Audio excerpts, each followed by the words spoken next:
హలీం ప్రమోషన్లో మనోభావాలను దెబ్బతీసినందుకు ప్రభావశీలుడిపై షా అలీ బండా పోలీసులు కేసు నమోదు చేశారు.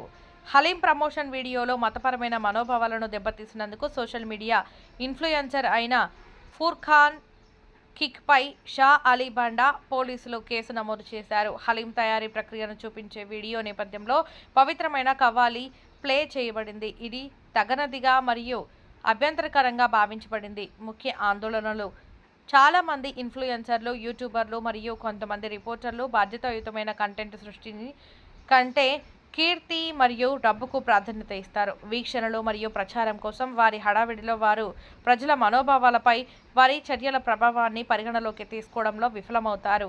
ఇలాంటి సంఘటనలు తరచుగా జరుగుతున్నాయి. సోషల్ మీడియా నైతికత మరియు కంటెంట్ నియంత్రణ గురించి ఆందోళనలను పెంచుతున్నాయి. పోలీసు చర్య మరియు ప్రజల డిమాండ్: షా అలీ బండా పోలీసులు ప్రభావశీలుడిపై కేసు బుక్ చేయడం ద్వారా వేగంగా చర్యలు చేపట్టారు. మతపరమైన సున్నితమైన అంశాలను సంచలనాత్మకంగా మార్చే ప్రమేయం ఉన్న వ్యక్తులు మరియు కొంతమంది రిపోర్టర్లపై హైదరాబాద్ సిటీ పోలీసులు కఠిన చర్యలు తీసుకోవాలని ప్రజలు డిమాండ్ చేస్తున్నారు. బాధ్యతారహిత ప్రచారాల కోసం సోషల్ మీడియాను దుర్వినియోగం చేయకుండా నిరోధించడానికి అధికారులు ఇలాంటి కార్యకలాపాలను నిశ్చితంగా పర్యవేక్షించాలని కోరారు.